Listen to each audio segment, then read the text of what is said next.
Robert, and we'll get started. That's right? Yeah. Cool. Awesome. Yeah. All right. All right. Welcome back, Film Noobs. This week we have a really good friend of mine, badass all around director, producer, creative, and also and the biggest reason why I wanted to bring him on is I don't know, would you call yourself the creator or the film festival? How? Well, go ahead and introduce yourself, Robert. Yeah. My name is Robert Cantu. Thank you for having me on. Yes, I'm a filmmaker and I host my own film festival called Through the Lens. Uh, um, Now let's go a little bit on your background, or basically let's talk real quick. When I first met you, it was on set, and I was doing audio for one of your recent films. What's the name of that one? The toxic abuse. And that one you have on festivals right now? Right now it's completed and I'm submitting it to the film festival. So hopefully I'll get some screening, some selections to have a screening. Yeah. Cool. Now, I know, and this I didn't know this until I actually went to your house and I saw one of the certificates, but I had seen one of your previous works, which was let me see, make sure, Jason Z, right? Yeah, Jason Z. Jason Z, and that was back in 2019. So I've known of you, but we hadn't met in person until recently when I was on your set.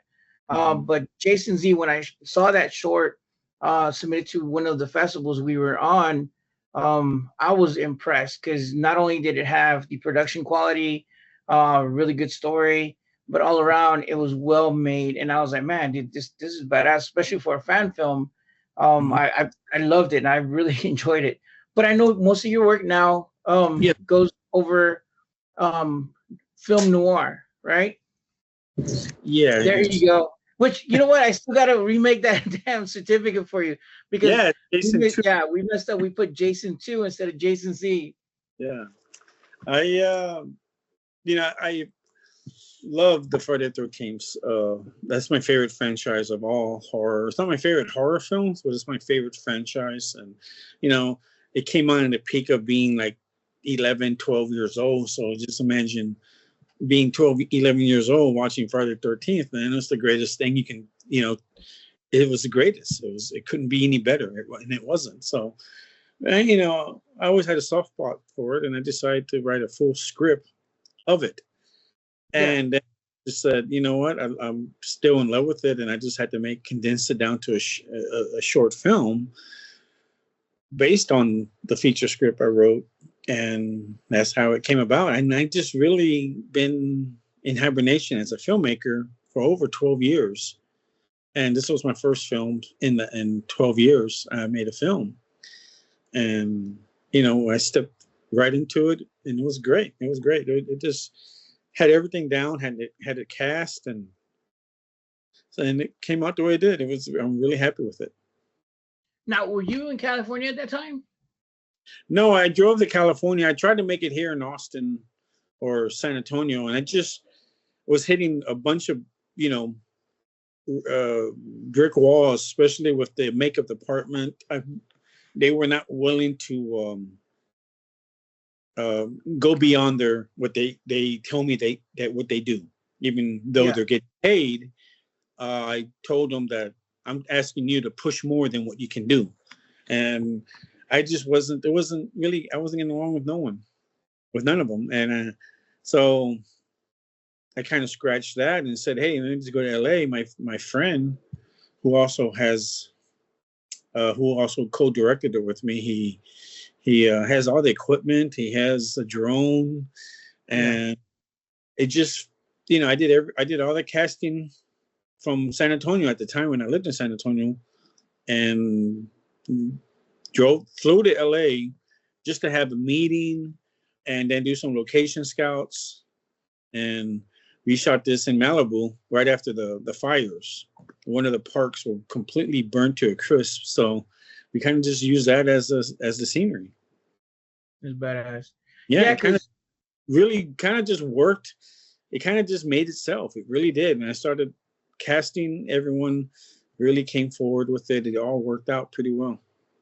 So did you cast from LA? Everything, yeah, the whole thing. And same with our makeup department. I mean, she was good at what she did. We also butted heads. And I don't know what it is with makeup department. They're sensitive people, but I, I don't have anything good to say about her, but she did her job. Yeah. Hey, and she was paid well. And yeah, but she was it was a nightmare to be honest, working with her. Yeah, it was bad. It was bad. So sorry to hear that, man. I wish at least that area of filmmaking would have been better for you, at least for that film. Yeah, if it wasn't for my co-director, I don't know. I don't know how the film would have got made. Yeah. Yeah. Now you had a little 5 or 6 years that you were in LA, right? Yeah. I was in LA from 1998 to 2005.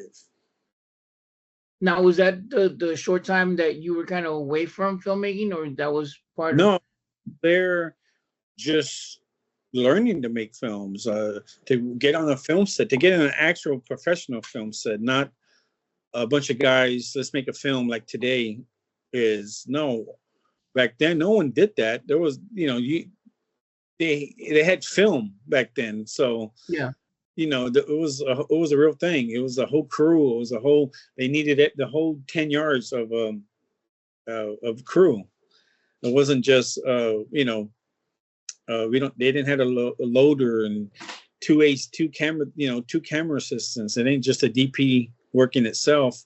Back then it was a whole crew. So I got to work on film, student films, college films, independent films. So I learned the craft of filmmaking and the art of it, in the sense of not the art of creating, but the art of how to work on a film set. The man to work on a film set, the professionalism too. Yeah. You can have fun, but it's also, that's money.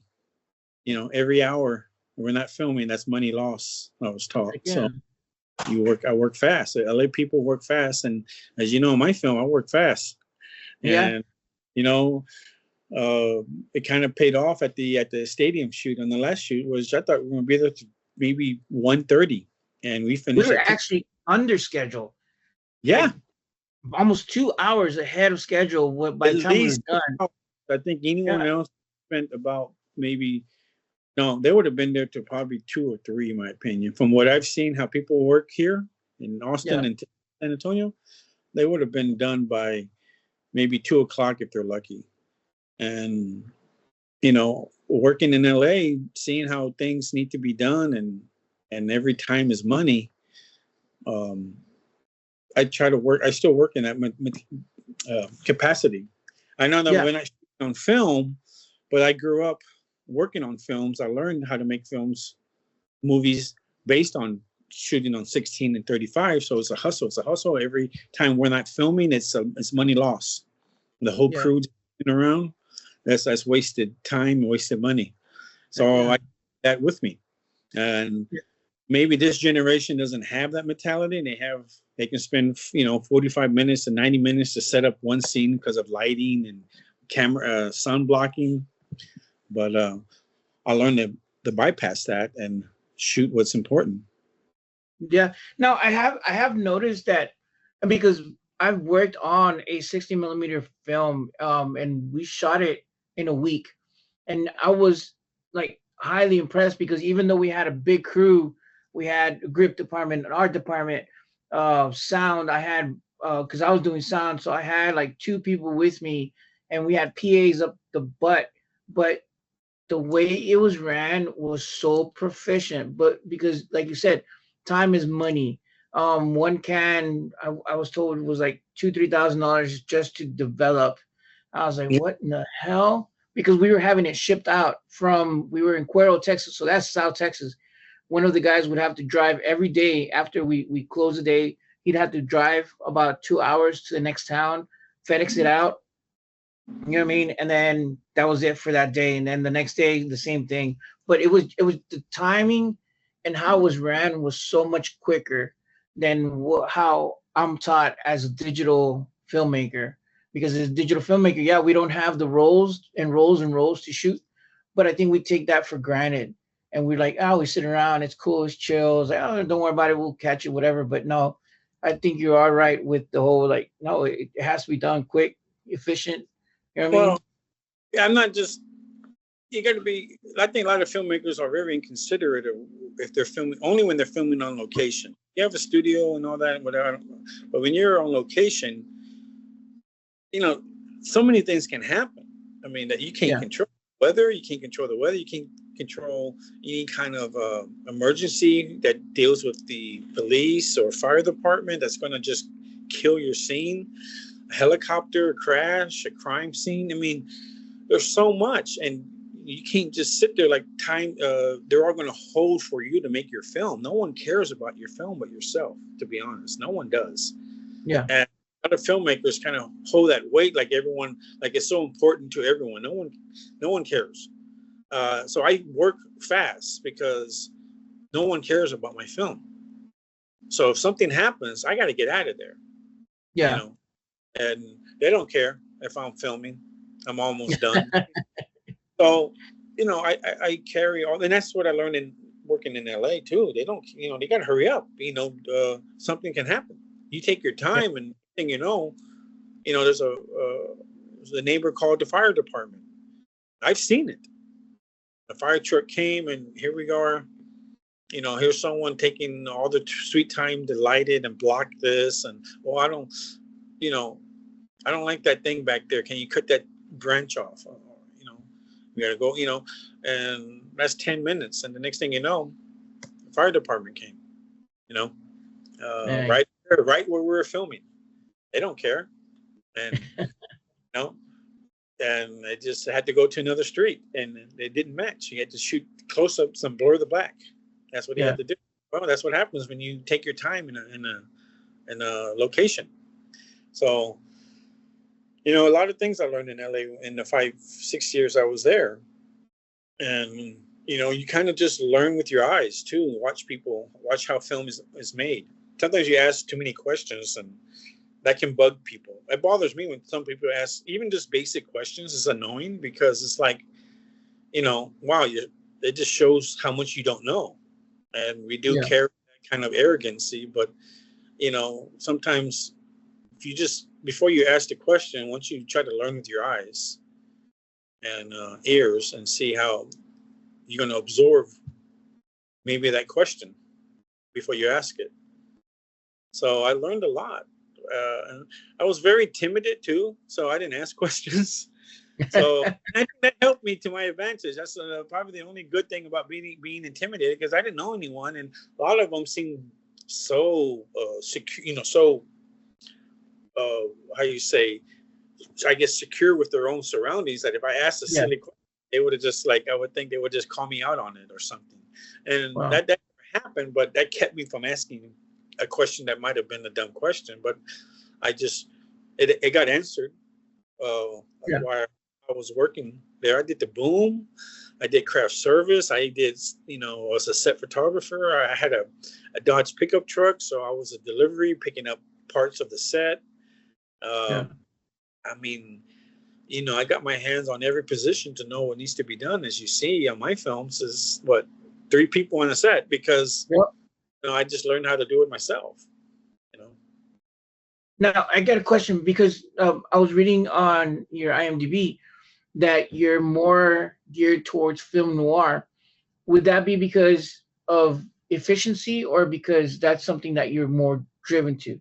And what I mean by efficiency, like you were saying, you like keeping your set small, not your set, but your crew small, so you're more efficient with what you're shooting. And film noir kind of gives to that. No, I don't think so. I think I love film noir because it speaks to me the most. Yeah. Right now, like with Toxic Abuse, I wrote that by the end of the night. I was done with it, and somehow it just writes itself. I just go writing. I don't, and it just speaks to me the most. It's so clear. Yeah. to write that script, to write film noir to me.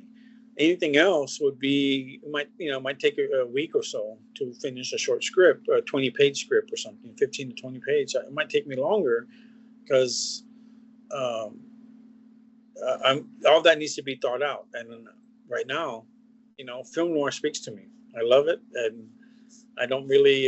It's just like finding your favorite cuisine. You Yeah. love everything, but you have a favorite cuisine. Yeah. We all have a favorite tennis shoe or something. We are drawn to. And or a pair of jeans or a shirt that we like to wear. And it's not that it's just something about it that speaks to us. That outfit that we like to wear, Yeah. or the cuisine. We love food, but this cuisine speaks to me. This is where I'm the most. This food makes me happy. This food reminds me of my family or uh, my mom or my dad or everything. It speaks to me, and that's what film noir does to me. So, And I was going uh, to ask you about that. What exactly about film noir do you gravitate to? because the characters are flawed. We're flawed people, and somehow I can't watch. I don't want to name celebrity names, but I can't watch mainstream movies. I love mainstream film movies, and like Ocean's 11, I love it. I don't Yeah. mean that. I mean like just other. Same in that same line of uh, mainstream. It's too fake. It's the characters are flawless, and I can't get past that as a viewer. I can't get past it. And we're flawed. We're messed up people. I think we're one of the messed up species on Earth, to be honest. Yeah. Um, and to paint us or portray us so forthright, and we're not. It's I can't get past it. Just like I see a movie that's perfectly lit, even the back of the TV is lit. I can't get past it. I can't. I have to just turn it off. It's not believable to me. So film noir, these characters are flawed. They make the wrong decisions, and there are basically not really bad people. We just make wrong decisions. We go in the wrong direction. We get influenced the wrong way. We hang out with the wrong person who puts us in a situation that, damn, why did I listen to that person, or I should have known better. And right now, cops, or not now, but cops are in that position to the perfect setting to write film Yeah. noir. I heard. I was just talking about this just yesterday about John Waters. He loves the film director. John Waters said he brought up how making a court scene is the best scene ever. It's the best setting. Everyone's there. The questions, the whole cast is there. Yeah. Uh, so it's a courtroom is the perfect setting, and I was like, yeah, he's right. And for film noir, that's the perfect setting. Writing about cops, writing about people that they interact with. It's the best setting for to create flawed characters and Yeah, create because flawed. your last, I'm sorry, because your last film, Toxic Abuse, your main actress, which she's phenomenal, Ruby, her character was, and hopefully I don't spoil it for anybody. She was alcoholic, but she's also a cop dealing with a lot of stuff. And I like how you wrote her in because it's like you get enticed by her. And it's not just because she's a pretty face, but because you want to know what's driving her to continue to be who she is, or what's keeping her from doing, crossing that gray line into to areas where she shouldn't be doing as a cop. You know what I mean? So I was really intrigued with that. Well, yeah, I wanted to really portray this character where you go on this journey with her, where she's self-abusing herself and with drinking, and they're Yeah, just unaware of it. Most alcoholics don't know they to them they think everything is normal. They can hide it, and they really can't.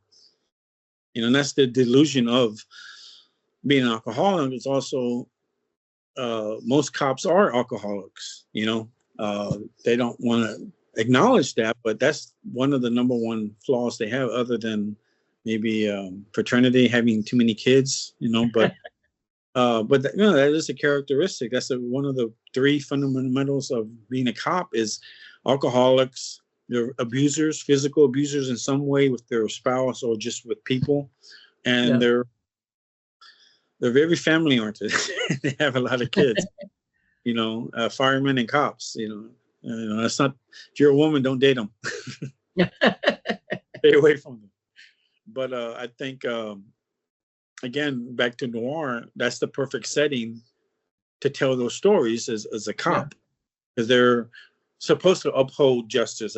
They're supposed to uphold law, and here they are flawed like everyone else, and they got these problems. They have these issues, these demons, these inner demons in them that they get swayed out too by selfishness and greediness and jealousy too. With the follow-up I did after toxic abuse is about jealousy and envy and status, and being a cop kind of just it's a perfect setting for it. So film noir is the only one that can do that. Yeah, because the last one we worked on, or I worked on with you, that one was about emotionally. Say again. Huh? I'm sorry, you cut out a little bit. Can you say the name again? Emotionally disturbed person. Now that one, have you finished it yet, or? Yeah, done. Well, I mean, shooting it, I need to go find an editor. I haven't found an editor yet, so.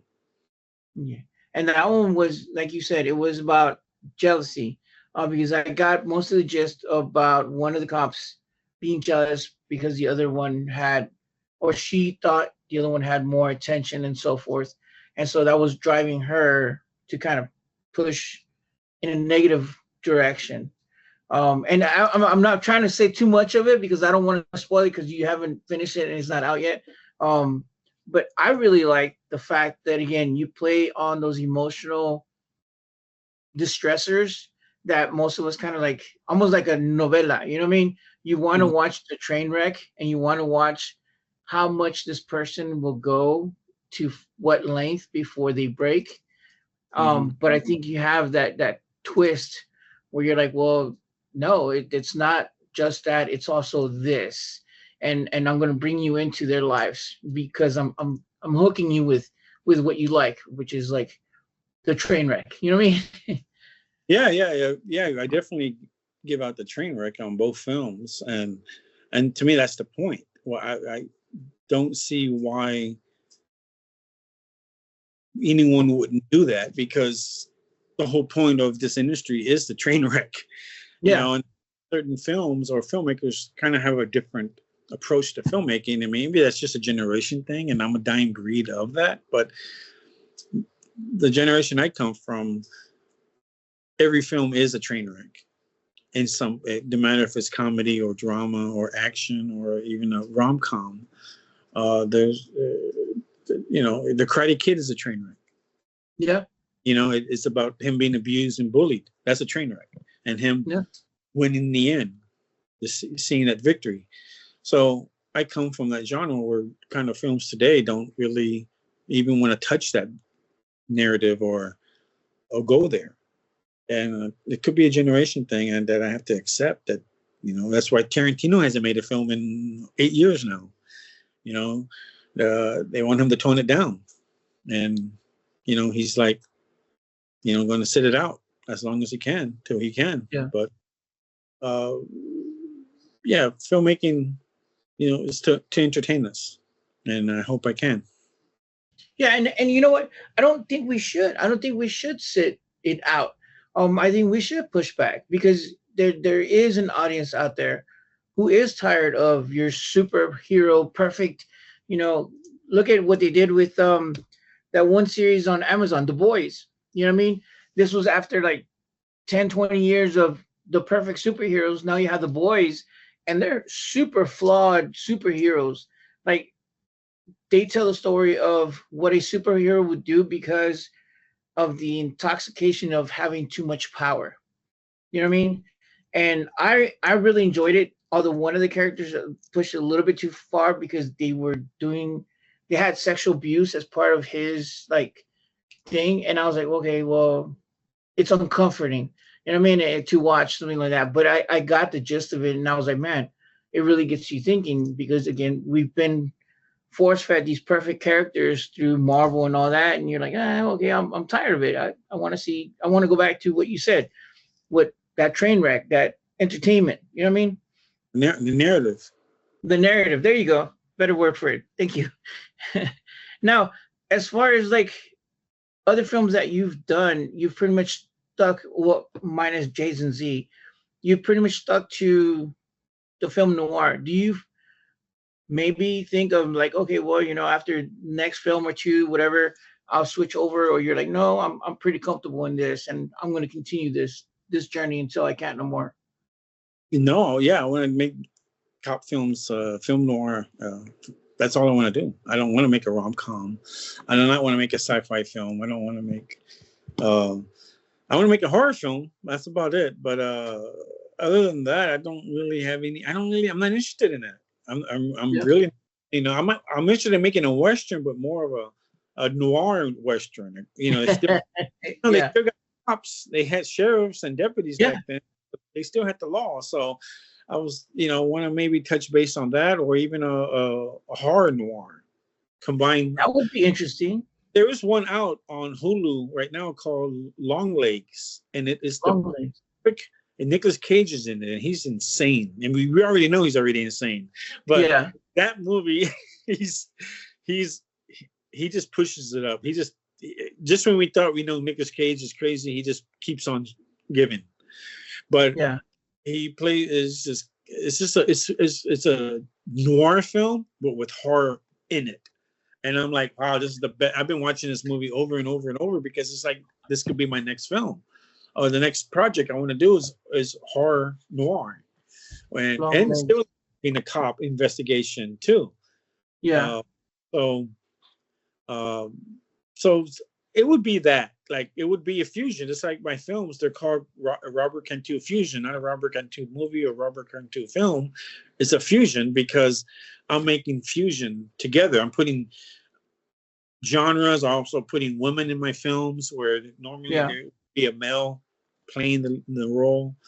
So there's a lot of fusion in my film, and I would say that I would definitely consider making a horror noir film. Now I got a question, and hopefully I don't insult. The last two films, your leads were pretty much strong females that were really flawed, and I mean really flawed.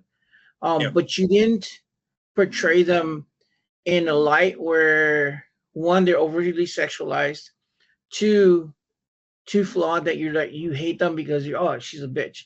No, you kind of crafted them to be strong women, flawed, but yet highly likable because you want to hopefully see them succeed or get better.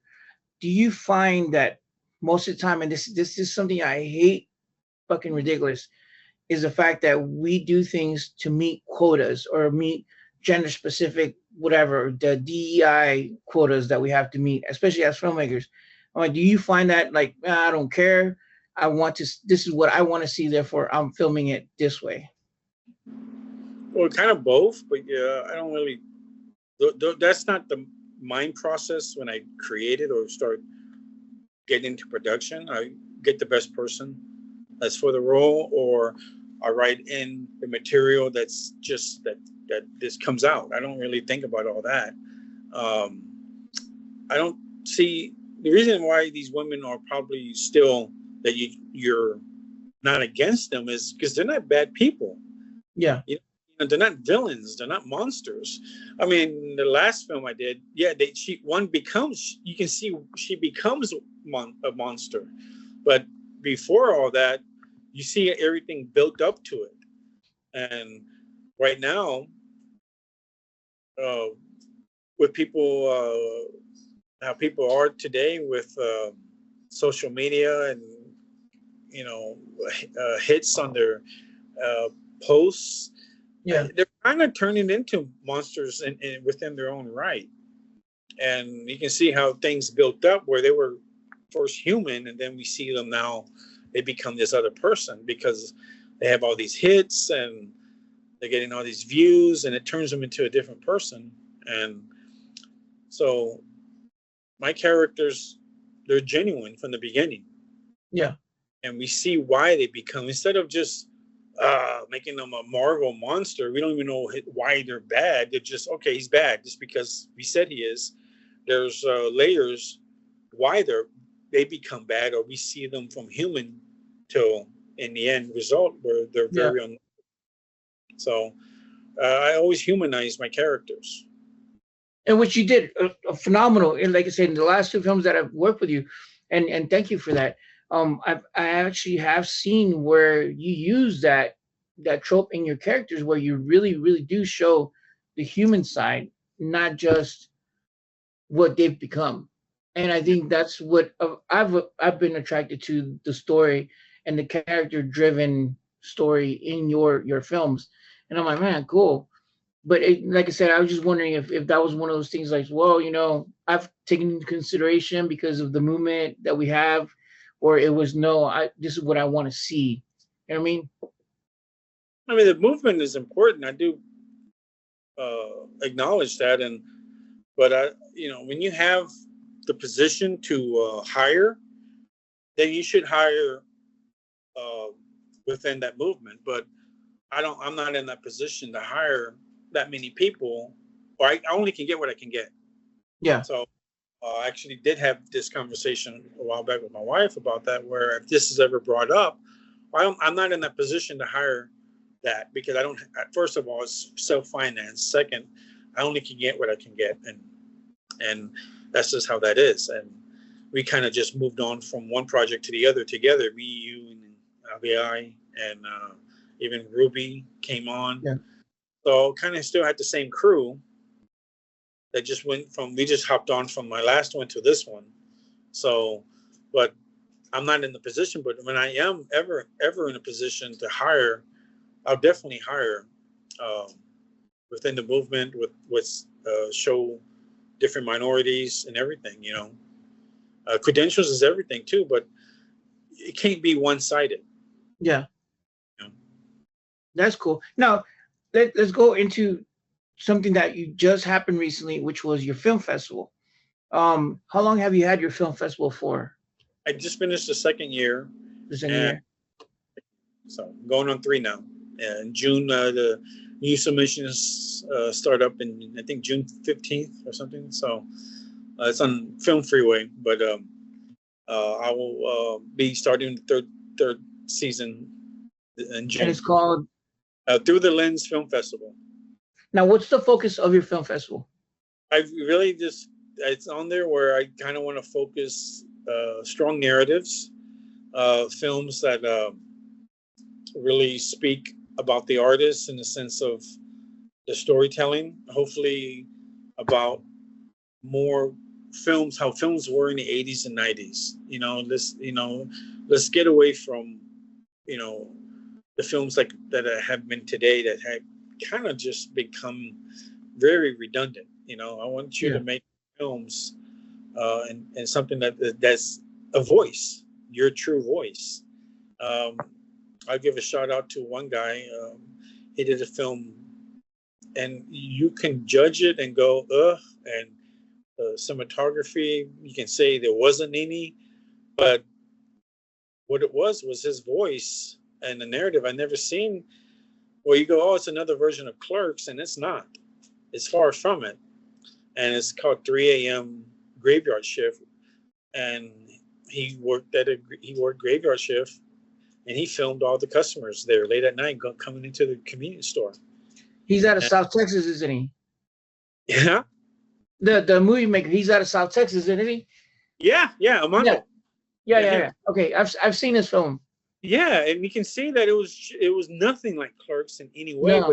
But we're seeing a scope of what goes on. It's pretty wild to see these videos and how these customers are, and it's just a great film.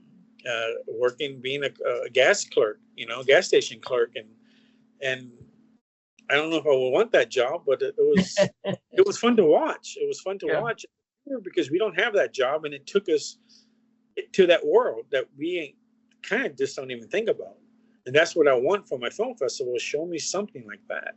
It doesn't have to be, studio quality. And I think filmmakers, I don't really put too much credence when if it looks like a studio. I don't want to see it perfect. I want to see the imperfections of filmmaking. And that's what filmmaking is. Especially in our level, we're not studio level. No. And we shouldn't be thinking like that. We should just be thinking about our narrative and what we need to shoot and getting it right and getting it shot. And I see a lot of filmmakers, again, here in Austin and in San Antonio, they want to shoot it like they're doing an Apple film, like Seth Rogen, the studio. They want it to be perfect, just like that. And Yeah. like Apple has $300 million. That's not the same as us. And our films need to look like independent films, not like studio films. And if you're gonna make your film look like a studio film, it better be a damn good narrative. And unfortunately, they're not. Yeah. Not. I've seen them, and you're too bewitched by the bells and whistles of gear. Yeah. And, Yeah. Thinking about the narrative, you should be focused on the basic thing of filmmaking is writing. When you see a film, an independent film that looks like a studio film, and you see cliche dialogue and cheap comebacks, that's like, wow, okay, that's what you spent, all that gear on. So I look for my festival. I'm looking for that. I'm not looking for quantity. I'm looking for quality, and really just give me something I haven't seen before, too. Another film that didn't win, but it got honorable mention because it was worth mentioning, where the entire film was a girl in her last, what do you call it? Pregnant? Trimester? Her last trimester. It was just her by herself, all on the couch, being pregnant, and it was a slapstick, but you can see the difficulties of being pregnant and trying to get up and trying to entertain yourself, kind of like you're a turtle on your back. It was like that. It was called Belly, and something I haven't seen before. And especially it's through a woman's perspective. We're men. We're not going to think it like that. And here's someone who gave us something different, something that, oh wow, thank you for giving us this, because we never, we take it for granted because we don't get pregnant, and being on your back on your last trimester is very difficult. And sometimes you just wait it out till, your spouse comes back to help you or get it for you. Can't get up on the couch and get something from the kitchen. Like, it's very hard. So that was worth giving an honorable mention and her notoriety on it. And I think right now she posted on my Instagram the certificate I sent it, so it's up on my Instagram. So that's what the film festival really wants. I'm focusing on narratives and something, give me something different. I don't want the same rom-com where they bump into each other and, oh, we knew each other since high school, and wow, we're back to, I don't want to see that. So now, do you do more of shorts, or is it open to both shorts and features?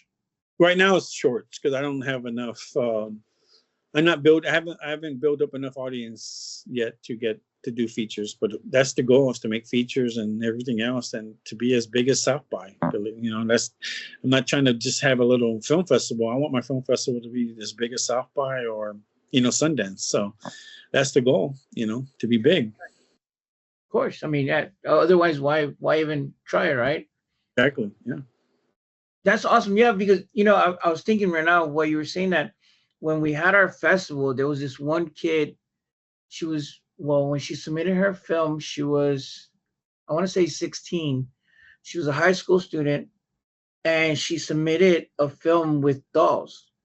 So she pretty much got a backdrop, and she had two dolls, and she kind of made her narrative, using the dolls. And when I interviewed her, I asked her, I'm like, dude, this is interesting because I've never seen something like that. I've seen stop motion, I've seen animation, but I haven't seen her just playing out the roles, different voices with two dolls or with how many dolls she used. And she's like, well, because I had a story to tell. You know, I'm lesbian, I'm a teenager, but I also don't have the money to be hiring, you know, actors and whatnot. But I want to tell my story. I'm like, well, that's phenomenal because she didn't let anything stop her. You know what I mean? Like you said, it wasn't a big production movie, but the narrative she had was awesome because it was her voice, her story, and it was through dolls, which was entertaining enough alone. Because you see, it's low quality, it's not your cut left, right, and all that good stuff, but it really drove the story home. Well, yeah, going back to Amando's project about the at 3 a.m. graveyard shift, it's the same thing. Like that's what I saw. I saw a new voice, a new narrative that I haven't even explored. And yeah, it wasn't perfect, and it wasn't, the sound quality wasn't the best, but it just seemed, it just worked it into the film. It just, you know, you can't ignore that. You can't ignore a new voice, someone that's telling their story. You Yeah. know, that's what we all connect to our films throughout the human life since cinema started. You know, we connect to it because the story embells us. You know? That's badass, man. Now, with your festival, right? You said it opens up in July? In June, I think the mid June. June. We say June 15th. I think it's June 11th, but you know, the second week of June. Cool. And you have the screenings there in Austin? Yeah, this year I didn't have the screenings. I didn't have enough submissions, so I just gave out the. I had to mail out the awards and the certificates. Now, do you have one of your awards on you that you can show? Because I saw your awards there when I went to your house, and it's okay for the audience who's only listening. Again? I mailed them out. Okay. So either way, for the audience that's listening, because a podcast, most people listen to us. His awards. When I went to his house, or whatever, he had this shelf, and there was a bunch of lenses. I was like, man, dude, your collection of vintage lenses looks badass. And Robert turns around, smiles and everything. He's like, no, dude, those are actual awards. Pick it up. And I picked it up, and oh shit, there's a little pedestal on the bottom of the lens, and it says best, you know, XYZ. And I was like, oh shit, that is badass because it's something tangible. Most of the time, when you enter a film festival, you don't get something, you know, that's tangible, something that's original. Most of the time you get these either like crystal whatever that's generic, or a little, you know, something that's, or even just a certificate, but you don't get these cool little, like plaque or something, you know. Yeah. And I mean, I'm not against that either. No, I'm not trying to, because I've gotten plenty of those. And even with our festival, we gave you a certificate because it was our first year and we didn't have the budget for it. But I like the fact that you gave out these lenses because, again, the name of your festival is Through the Lens. Yeah. So to have a lens as an actual trophy, that was pretty badass. You know what I mean? So I encourage any filmmaker. There you go. So you kind of see. I'll have, these are for next year. For next year? Yeah, for season. I have only three. I got to get two more.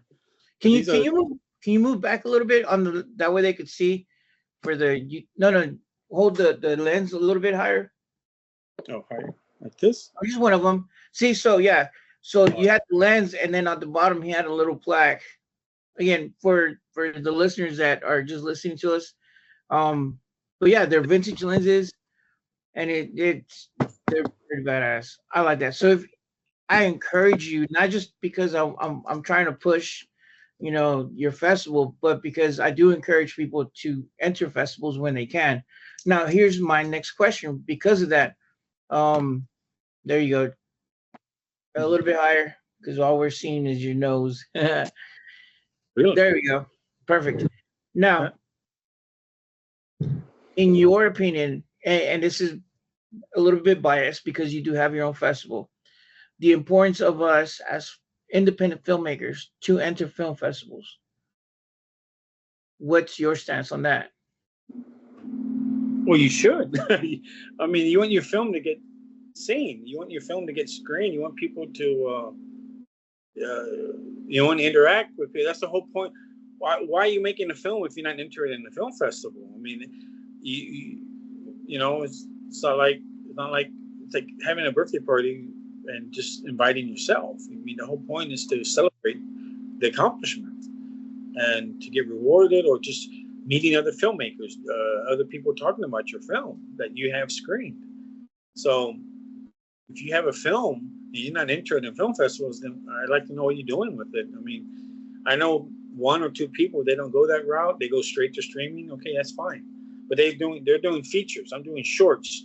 It's hard to stream shorts. You can, Yeah. but they don't. It's not. The platform is meant for features, not for shorts. So, if you know, the only way you can get your short film screened is at a film festival. So, you did all that work, and you have all these actors and crew that participated, and being at the film festival shows the payoff of all that work. Cool. Yeah, and I only ask you one because yes, you have your own festival, but two because I want to get other people's opinion on it because I've had so many people like, oh, you're wasting your money and da da da. But I'm with you. If you go to a festival, it's not because you want to be the winner of the festival. Yes, it's good to, but you're going there because, like you said, you're networking. You're getting your film seen by eyeballs and seeing the reaction and kind of growing from that. No, exactly. I mean, then you meet people. I met an actress at the film festival. I met one of my editors at the film festival. You know, you don't know who you're going to meet to help you with the next film or help you with your current film. I mean, the film festival is exactly what it says. It's a film festival where filmmakers reunite, and that's where you can network and socialize and see what can happen out of it. I mean, yeah, you know, it could just be a one-day event and that's the end of that. But you know, you got to go in and enjoying it. If you go in there to expect something to get out of it, um, you know, I think you have the wrong approach. But if you just go in and go, I want to have fun and see some good films, you might meet people, you might help people, you might work. They might need you to work on the project they want you for. Yeah, So it all only can be good. It can't be bad. that's badass. And like I said, I wanted to get your take on that. Now, did you have a formal education as far as like filmmaking, or this is like on the job? I learned it because that's you know how it just happened for you. I just fell in love with film. I've always loved watching films, and I end up taking it further, not by learning about film, but uh, just really watching good films. Watching, you know, if you're really in love with this art, you're gonna love watching films, good films that speak to you, Yeah, and find your favorite directors and follow their career, you know, and watch their interviews and read books about them, see what they have to say about the art of filmmaking. And you know, if you love film, you can make a good film. You can make a good film because I didn't have any formal training or schooling or nothing. Just have a GED and just love making films. And I just kind of really just based how I made films. I made films to the genre that I liked. You know, it's yeah, not like, oh, let's make a, you know, Star Wars or my Star Wars or Star Trek or something. I didn't do that. You know, I wanted to make Kevin Costner's Field of Dreams. You yeah. know, I wanted, you know, and just stick to that, and you're going to make a film like that.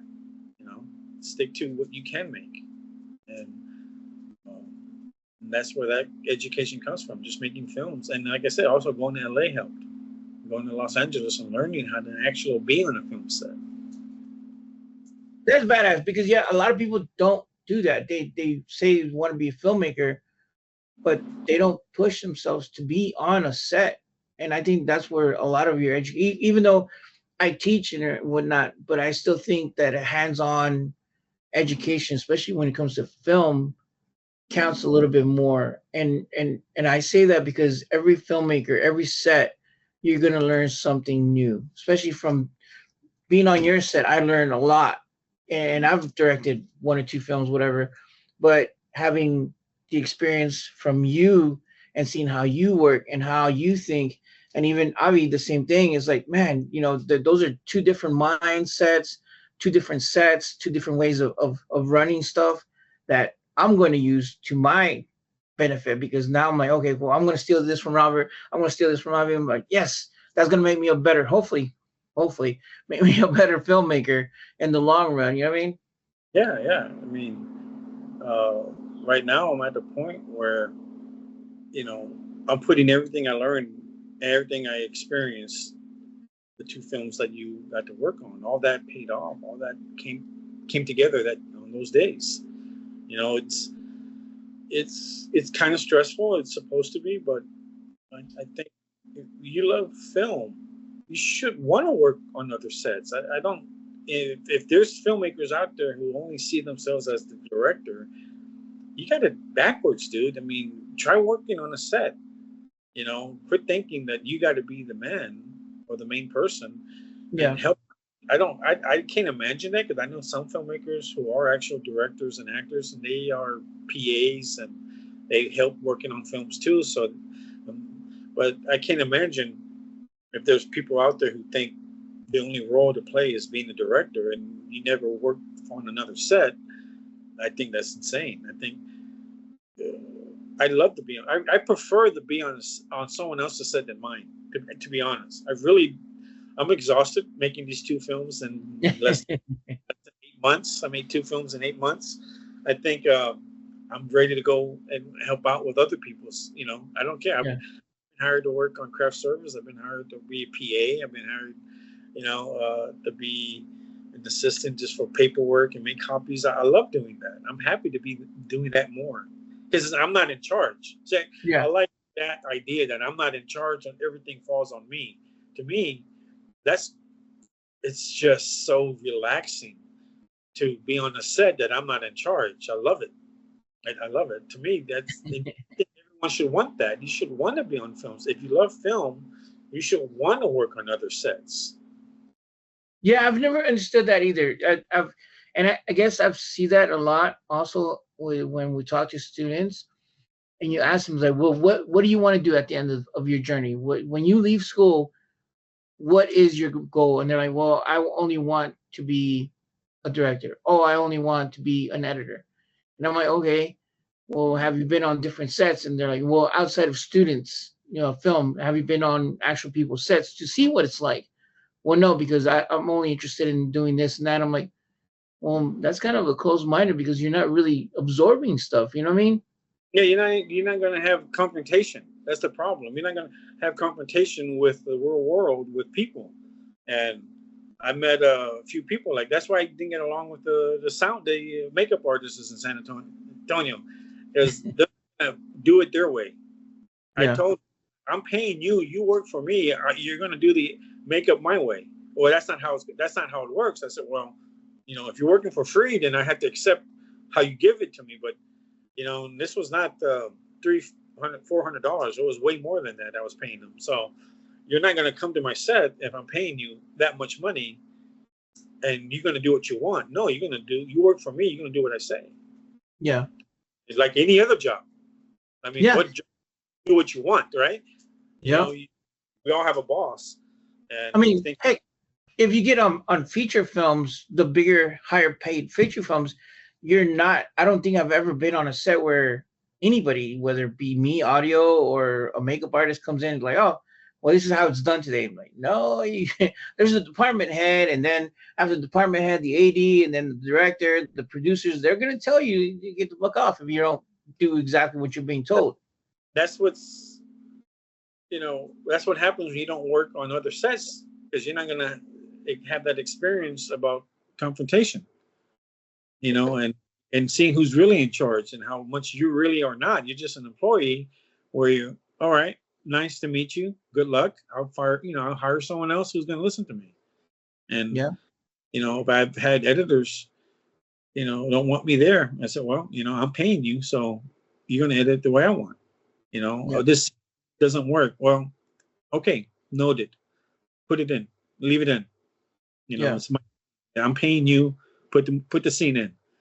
You know, uh, so I've interviewed DPs and editors, and they don't want to be told what to do. And I'm just like, all right, well, I wish you the best. Then, I wish I had your position. I wish I can tell my boss, you don't tell me what to do. I wish I don't. I've never had that experience, and I guess I envy that. But I Yeah. just, right, you don't have that freedom. You don't. But when you meet people who understand your work, who understand your vision, well, you're not going to have that conflict. And I think that's when you're going to have conflict when people don't understand your work or they just see it as a payday. Then you might have conflict with that. But I didn't have that with my set. You were there for both films, and there was never a hiccup, not one hiccup Yeah. with anything. And you can see with Ruby, you've seen her twice on two different films. I never talked to her. I never pulled her to the side about, all right, her performance. She understands my dialogue. She understands what I write. I don't have to Yeah. tell her. I don't. And she just gives me because she gives me what I want. Yeah. Why bother her? Sometimes just sometimes just let it happen, especially if they're giving you what you want. Oh, definitely, definitely. And you're right. When I did see her perform, she delivered. And what's so awesome is the fact that afterwards you're like, do you have any input? And she's like, well, can I do it this way? And you're like, sure. But because again, I guess the fact that she had already delivered what you wanted, Yeah. you let her kind of flex her acting muscle a little bit, which was gratifying for her as an actress and for you as a director, because it's like, well, okay, I got what I wanted. We have a little bit of time because we've exceeded time. So go for it, have fun. And then it made it more enjoyable that way. As opposed to you're there, take number 47 and you're like, okay, you're still not there. You know what I mean? Yeah. Yeah. And that's when you need to step in. I would say after take 4 to me. If I'm not getting what I want after take 4, I want to take a break and figure it out. I think. Well, you were there with in the studio where the Yeah, yeah, actor, yeah, yeah. and I told her take a break. So go take a break.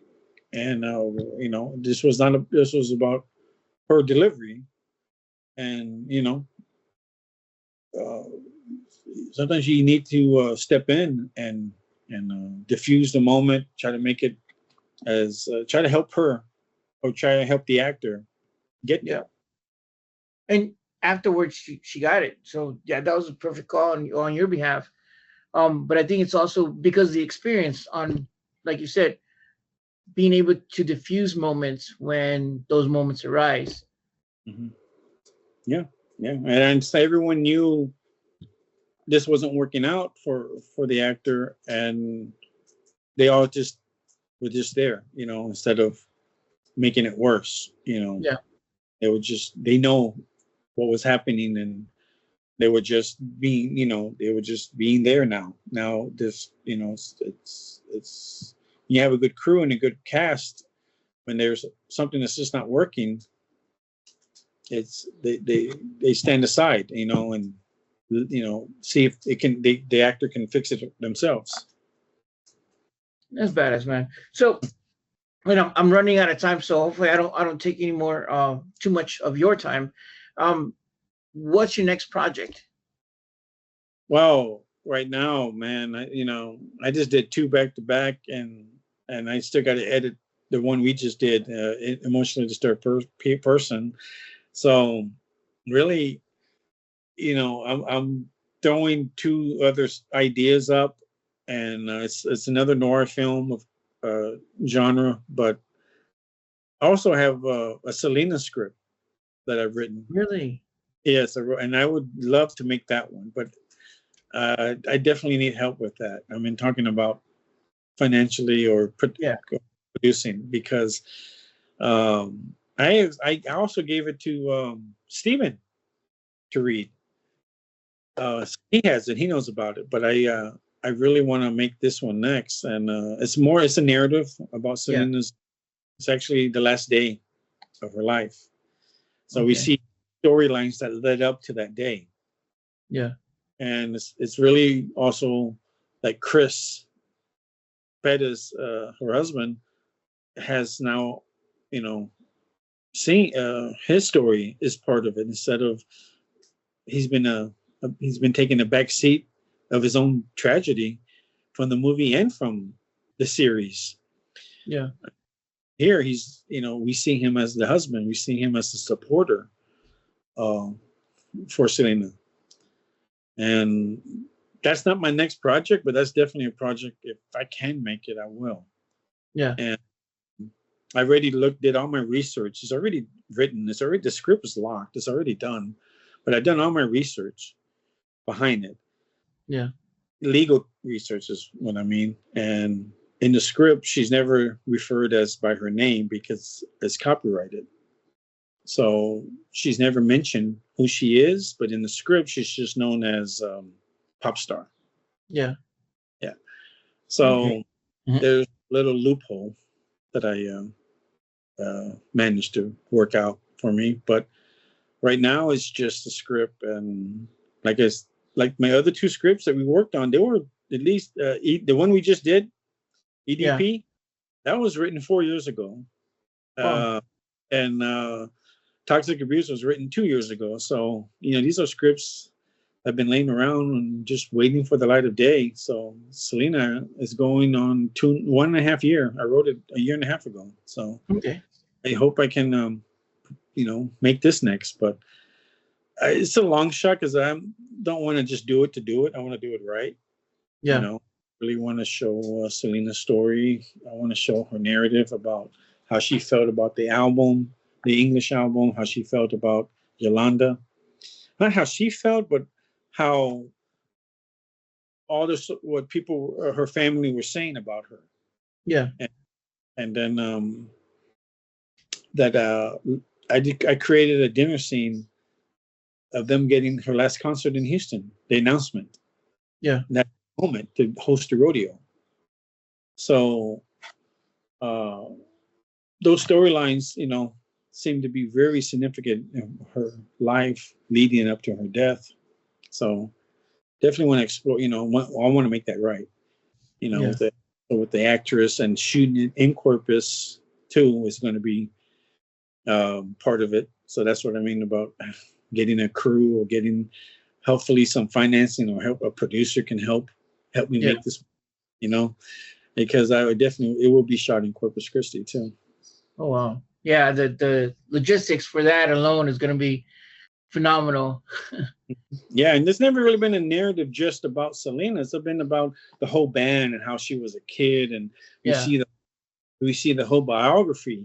Where here, I'm just only showing pretty much the morning of, Yeah.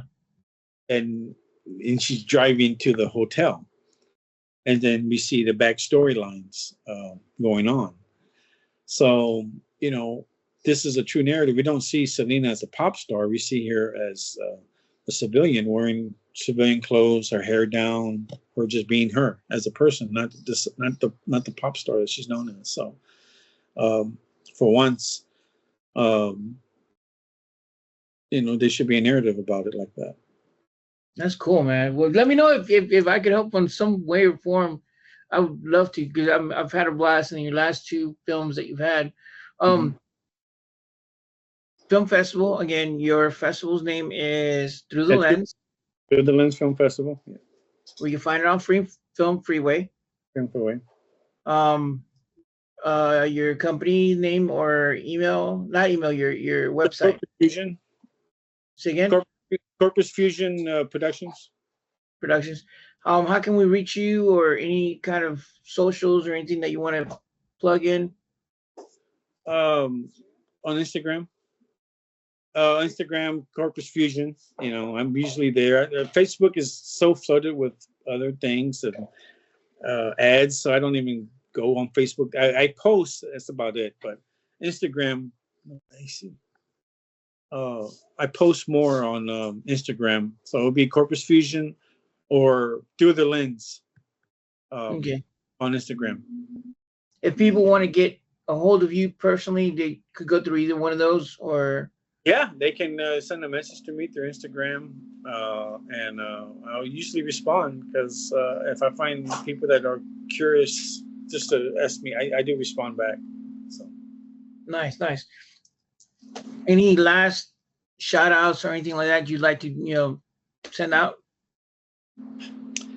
Uh, no, I really no. You got me there. I was ready for everything except that. So no, you got me there. Okay.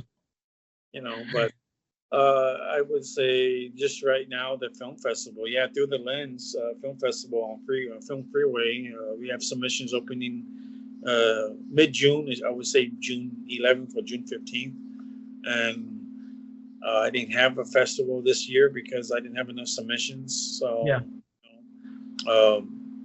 But just look on it and look at the people that have won. Look at the reviews. I tried to put a film festival together. The first one, it had a good screen, a good turnout. Had a director's roundtable. I try to have interaction stuff where we can talk about film. Let's talk about cinema. What's going on cinema. Why is cinema the way it is now? And what can contribute to it.